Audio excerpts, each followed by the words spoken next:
ब्रह्ममुरारिसुरार्चितलिङ्गं निर्मलभासितशोभितलिङ्गम् जन्मजदुःखविनाशकलिङ्गं तत्प्रणमामि सदा शिवलिङ्गम्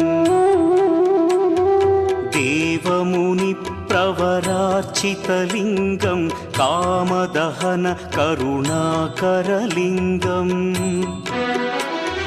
रावणदर्पविनाशकलिङ्गं तत्प्रणमामि सदा शिवलिङ्गम्